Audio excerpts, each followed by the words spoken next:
Welcome back everyone. Welcome to civil services study. देखिए R O की test series चल रही है। 213 टेस्ट अभी तक हमारे कंप्लीट हो चुके हैं जीएस के, और उसमें हिंदी के भी हैं, और यह है प्रैक्टिस सेट नंबर 214। ठीक है, 214 नंबर का टेस्ट है ये।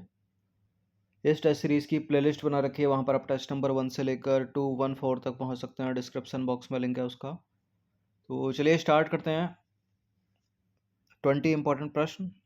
क्वेश्चन नंबर 1, पर्यावरण प्रदूषण सूचकांक कौन जारी करता है? यूएनईपी, यूएनडीपी, डब्ल्यूईएफ या नीति आयोग? यानी संयुक्त राष्ट्र पर्यावरण कार्यक्रम, संयुक्त राष्ट्र विकास कार्यक्रम, विश्व आर्थिक मंच या नीति आयोग? पर्यावरण प्रदर्शन सूचकांक ये जारी करता है विश्व आर्थिक मंच। ठीक है, वर्ल्ड इकोनॉमिक फोरम, सी है इसका आंसर। देखिए विश्व आर्थिक मंच जो है एक स्विस गैर लाभकारी और अंतर्राष्ट्रीय संगठन है। इसकी स्थापना हुई थी 1971 में। इसका मुख्यालय पूछ ले तो स्विट्जरलैंड के जेनेवा में। कई सारी रिपोर्ट्स या सूचकांक या संगठन जारी करता है विश्व आर्थिक मंच। कौन कौन से? जैसे कि ऊर्जा संक्रमण सूचकांक, वैश्विक प्रतिस्पर्धात्मकता सूचकांक, वैश्विक आईटी सूचकांक या रिपोर्ट कह लो, लैंगिक अंतराल सूचकांक या रिपोर्ट कह लीजिए, और वैश्विक जोखिम रिपोर्ट। इसके अतिरिक्त वैश्विक पर्यटन, वैश्विक यात्रा और पर्यटन रिपोर्ट, पर्यावरण प्रदर्शन सूचकांक। तो इतने सूचकांक है जो विश्व आर्थिक मंच के द्वारा जारी किए जाते हैं। अब इसमें ही थोड़ा और डीप जाएगा तो सालाना के हिसाब से भारत की रैंक पूछ लेगा, या वैश्विक स्तर पर जो देश शीर्ष है उसकी रैंक पूछ लेगा। ये नंबर इस पर कॉल या व्हाट्सअप करके आप फुल टेस्ट सीरीज प्राप्त कर सकते हैं आर ओ की। क्वेश्चन नंबर 2 पर आ जाइए। ये प्रश्न है पॉलिटी का। भारतीय संविधान का कौन सा अनुच्छेद निर्देशक तत्वों के सिद्धांत कार्यों के बारे में अवगत कराता है? जो डीपीएसपी हैं, राज्य के नीति निदेशक सिद्धांत या तत्व इनको कहते हैं। जो भारतीय संविधान का अनुच्छेद 37 है वो निदेशक सिद्धांतों के कार्यों के बारे में अवगत कराता है। देखिए भारतीय संविधान के भाग 4 में, और आर्टिकल भी याद रखिएगा, 36 से 51 में राज्य के नीति निदेशक सिद्धांतों का उल्लेख है। इंग्लिश में बोलते हैं इनको directive principle of the state policy. और भारतीय संविधान का जो अनुच्छेद 37 है वो निदेशक सिद्धांतों के कार्यों के बारे में अवगत करता है। इन सिद्धांतों का उद्देश्य क्या है? लोगों के सामाजिक आर्थिक न्याय सुनिश्चित करना और भारत को एक कल्याणकारी राज्य के रूप में स्थापित करना। ठीक है, इससे कई बार प्रश्न बना है इतना लिखकर। भारत को एक कल्याणकारी राज्य के रूप में स्थापित करना निदेशक सिद्धांतों का उद्देश्य है। क्वेश्चन नंबर 3 पर आ जाइए। निम्नलिखित में से कौन सा नीति निदेशक सिद्धांतों के वर्गीकरण का प्रकार नहीं है? तो अनुच्छेद 36 से 51 तक ये वर्गीकृत हैं और इनको 3 पार्ट में डिवाइड किया जा चुका है। ठीक है, सामाजिक सिद्धांत है, उदार बौद्धिक सिद्धांत है, और एक गांधीवादी सिद्धांत। पूछे जाते हैं अधिकतर कौन सा गांधीवादी कौन सा समाजवादी। तो समाजवादी सिद्धांत, गांधीवादी सिद्धांत, उदार और बौद्धिक सिद्धांत। आर्थिक और राजनीतिक सिद्धांत जैसा कोई प्रकार इसमें नहीं है। देखिए भारतीय संविधान के भाग 4 में अनुच्छेद 36 से 51 तक राज्य के नीति निदेशक सिद्धांतों या तत्वों का उल्लेख है। निदेशक सिद्धांतों को उनके वैचारिक स्रोत और उद्देश्यों के आधार पर वर्गीकृत किया जाता है। ये निर्देश निम्नलिखित रूप में वर्गीकृत हैं: गांधीवादी सिद्धांत, समाजवादी सिद्धांत, उदार और बौद्धिक सिद्धांत। ठीक है, तो आर्थिक और राजनीतिक जैसा कोई सिद्धांत नहीं है। ये भी पॉलिटी का प्रश्न है। क्वेश्चन नंबर 4, उद्योगों के प्रबंधन में श्रमिकों की भागीदारी सुनिश्चित करने के लिए राज्य कदम उठाएगा। ये कौन से अनुच्छेद में निहित है? देखिए ये राज्य का नीति निदेशक सिद्धांत है, यानी अनुच्छेद 36 से लेकर 51 के बीच में कहीं होगा ये। अच्छा, इसका मतलब क्या है? जो ए लगा है, ए लगा है यहाँ पर, यानी ये बाद में जोड़े गए कुछ, वो है ये है अनुच्छेद 43 के ए में, या फिर इसको का भी बोल सकते हैं हिंदी में। तो आर्टिकल 43 के ए में क्या? उद्योगों के प्रबंधन में श्रमिकों की भागीदारी सुनिश्चित करने के लिए राज्य कदम उठाएगा। आर्टिकल 38 में क्या है? राज्य जो है वो सामाजिक, आर्थिक और राजनीतिक न्याय सुनिश्चित कर आय, स्थिति, सुविधाओं तथा अवसरों में असमानता को कम करके सामाजिक व्यवस्था को सुरक्षित एवं संरक्षित करके लोगों के कल्याण को बढ़ावा देने का प्रयास करेगा। आर्टिकल 44 में क्या है? भारत के राज्य क्षेत्र में नागरिकों के लिए एक समान नागरिक संहिता को सुरक्षित करने का प्रयास करना। और आर्टिकल 48 के ए में क्या है? पर्यावरण की रक्षा और सुधार करना तथा देश के वनों एवं वन्य जीवों की रक्षा करना। तो जो पहले से हैं वो तो पूछे ही जाते हैं, लेकिन जो बाद में क्लॉज बनाया गया, जो बाद में जोड़े गए, उनको भी ज़्यादा पूछा जाता है एग्जाम में, याद रखिएगा। क्वेश्चन नंबर 5 पर आ जाइए। गोलकनाथ बनाम पंजाब राज्य मामला वर्ष 1967 का है, 57 का है, 77 का है, 73 का है? इनको कालानुक्रम भी रख लेता है, गोलकनाथ दे देगा, फिर केशवानंद भारती दे देगा। तो ये 1967 का है, गोलकनाथ बनाम पंजाब राज्य मामला, ये है इसका आंसर। देखिए, गोलकनाथ बनाम पंजाब राज्य मामला 1967 का है, 1967 का। इस मामले में क्या किया था सुप्रीम कोर्ट ने?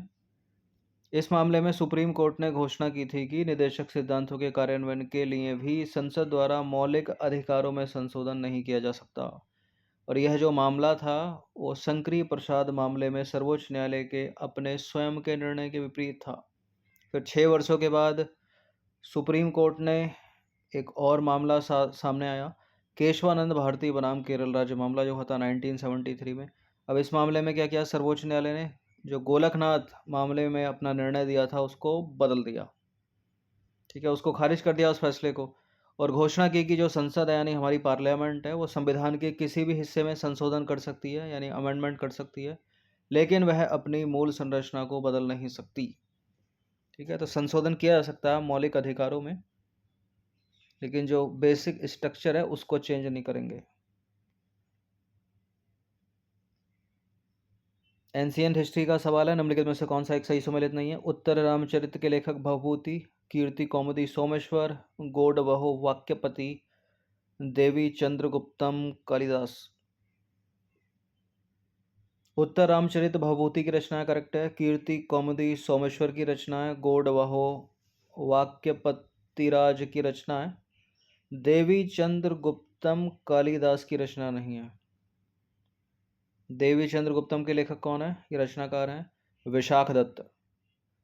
नंबर 7, एक बार फिर से एंशिएंट हिस्ट्री का प्रश्न है, निम्नलिखित में से कौन सा सही सुमेलित है? कादम्बरी राजशेखर, कर्पूर मंजरी बाघ भट्ट, चंडी शतक बाघ भट्ट, रेहला इब्न बतूता। अच्छा, स्टेटमेंट वाला होगा फिर पक्का। 1 2 3 4 सही कौन कौन है इसमें? देखिए, कादम्बरी तो बहुत पूछी गई रचना है, इंपॉर्टेंट है, बाण भट्ट हैं इसके, और कर्पूर मंजरी राजशेखर की है। तो पहला दूसरा तो हो गया इनकरेक्ट। रेहला इब्न बतूता की है। चंडी शतक बाण भट्ट, ठीक है, चंडी शतक भी बाण भट्ट और कादम्बरी बाण भट्ट। तो पूछा क्या है? सही सम्मिलित पूछा है, तो तीसरा और चौथा सही सम्मिलित है यहाँ पर केवल, और मिसमैच होता तो ए आंसर होता है, लेकिन करेक्ट पूछा तो बी है इसका आंसर। तो कादम्बरी जो है वो उसके लेखक बाण भट्ट है, कर्पूर मंजरी के राजशेखर हैं, चंडी शतक बाण भट्ट की है, और रेहला इब्न बतूता की। एक और क्वेश्चन एंशिएंट हिस्ट्री का, क्वेश्चन नंबर 8 है, निम्नलिखित में से कौन सा एक सही सम्मिलित है? यह रचना, यह रचनाकार या लेखक?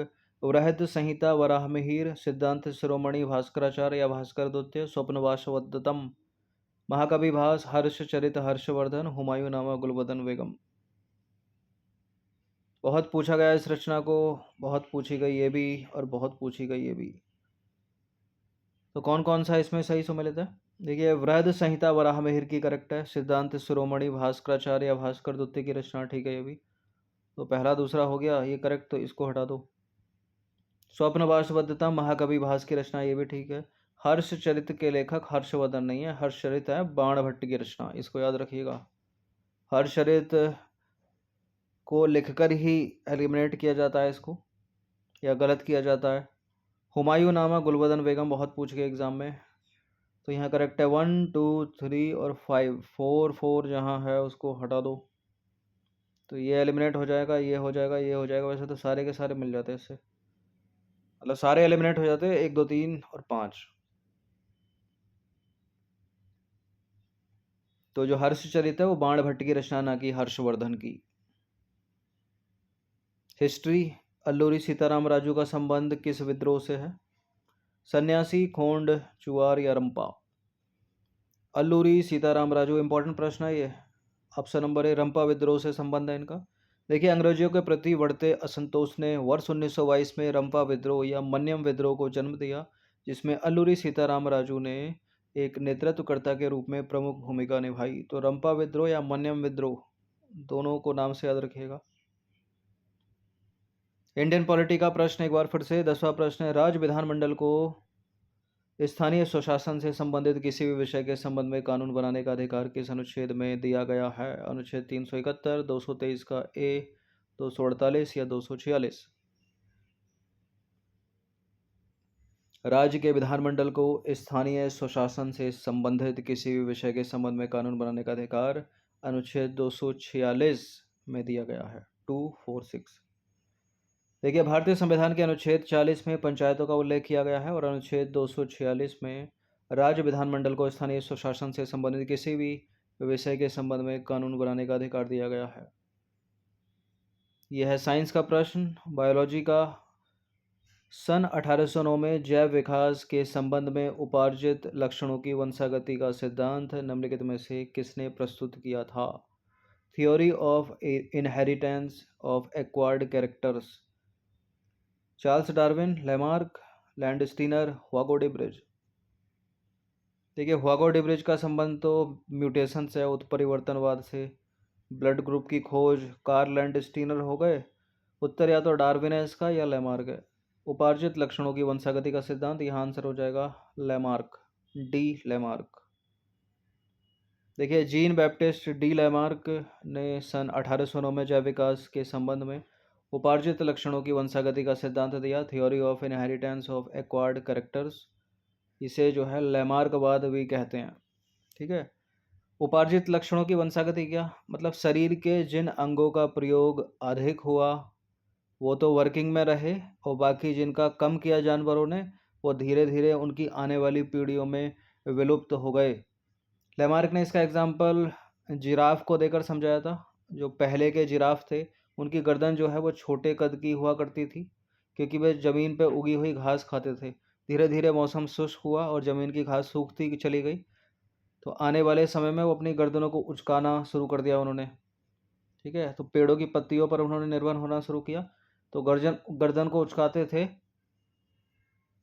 इससे क्या हुआ, आने वाली सैकड़ों उनकी पीढ़ियों के बाद, हजारों पीढ़ियों के बाद जिराफ जो है वो ऊंची गर्दन वाले बन गए सारे के सारे, और छोटी गर्दन वाले समय के साथ विलुप्त होते चले गए।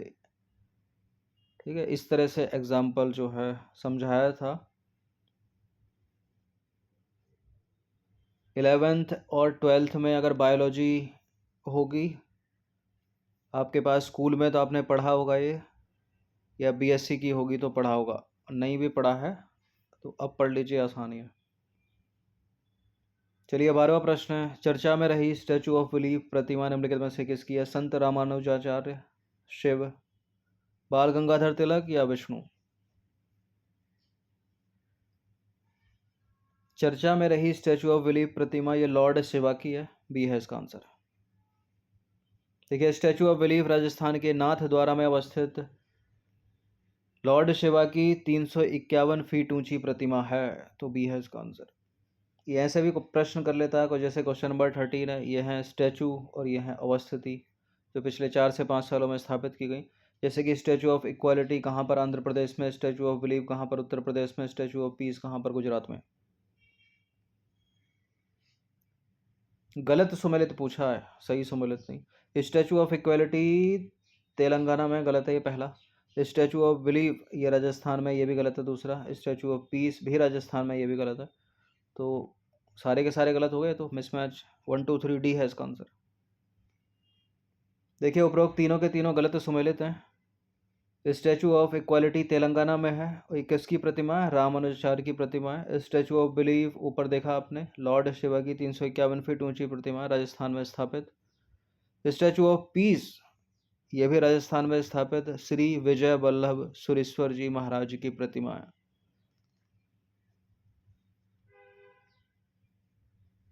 चलिए, और स्टैचू ऑफ यूनिटी पूछ ले तो, वल्लभ भाई पटेल, गुजरात। क्वेश्चन नंबर 14 पर आ जाइए। हाल ही में चर्चा में रही ज्ञानवापी मस्जिद का निर्माण किसके द्वारा करवाया गया था? बाबर, शाहजहां, अकबर, औरंगजेब। सालों से इसमें कानूनी लड़ाई चल रही है इसके ऊपर। इसका निर्माण कराया गया था औरंगजेब ने। Option number D. देखिए, ज्ञानवापी मस्जिद का निर्माण 1669 में मुगल शासक औरंगजेब ने कराया था। औरंगजेब। ज्ञानवापी मस्जिद, जिसे कभी कभी आलमगीर मस्जिद भी कहा जाता है, उत्तर प्रदेश के वाराणसी में स्थित एक विवादित मस्जिद है। यह जो मस्जिद है वो काशी विश्वनाथ मंदिर से सटी हुई है और 1669 में मुगल शासक औरंगजेब ने प्राचीन विश्वेश्वर मंदिर को तोड़कर यह ज्ञानव्यापी मस्जिद बनवाई थी। ज्ञानवापी एक संस्कृत शब्द है। इसका अर्थ क्या होता है? ज्ञान का कुआं। 1991 से इस मस्जिद को हटाकर मंदिर बनाने की कानूनी लड़ाई चल रही है।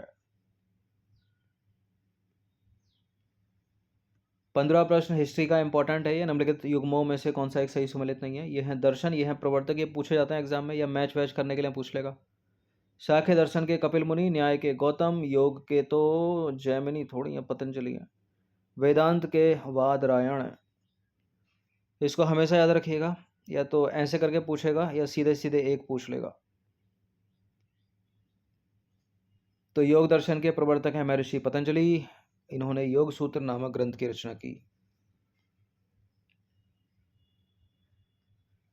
नंबर 16 है विश्व आर्थिक मंच यानी वर्ल्ड इकोनॉमिक फोरम के बारे में कौन सा सही है? विश्व आर्थिक मंच एक गैर लाभकारी और अंतर्राष्ट्रीय संगठन है। इसकी स्थापना हुई थी 1971 में। इसका मुख्यालय है स्विट्जरलैंड के जिनेवा में। देखिए, विश्व आर्थिक मंच एक गैर लाभकारी और अंतर्राष्ट्रीय संगठन है, करेक्ट है। 1971 में हुई इसकी स्थापना। स्विट्जरलैंड के जिनेवा में इसका हेडक्वार्टर। तो सारे के सारे करेक्ट हो गए, तो डी है इसका आंसर। तो उपरोक्त सभी कथन सत्य हैं। ये प्रश्न है बायोलॉजी का, साइंस का। निम्नलिखित पर विचार करेंगे। क्या क्या है ये? Pepsin, renin, trypsin, chymotrypsin. उपरोक्त में से कौन सा या से प्रोटीन पाचक एंजाइम है? तो पेप्सिन तो है एक प्रोटीन पाचक एंजाइम, ट्रिप्सिन भी एक प्रोटीन पाचक एंजाइम है, रेनिन भी है और काइमोट्रिप्सिन भी है। सारे के सारे यही डी है इसका आंसर। 1 2 3 4। तो उपरोक्त सभी प्रोटीन पाचक एंजाइम है। अधिकतर जो एग्जाम में पूछे जाते हैं वो पेप्सिन और ट्रिप्सिन जो फेवरेट है। क्वेश्चन नंबर 8 पर आ जाइए। ट्रिप्सिन एंजाइम का स्राव किसके द्वारा किया जाता है? अग्नाशय, पैनक्रियाज बोलते हैं इसको, आमाशय, स्टोमक बोलते हैं इसको, यकृत, लिवर बोलते हैं इसको, बड़ी आंत, लार्ज इंटेस्टाइन बोलते हैं इसको, और इसका आंसर है अग्नाशय यानी पैनक्रियाज। देखिए, अग्नाशय या पैनक्रियाज द्वारा ट्रिप्सिन एंजाइम का स्राव किया जाता है।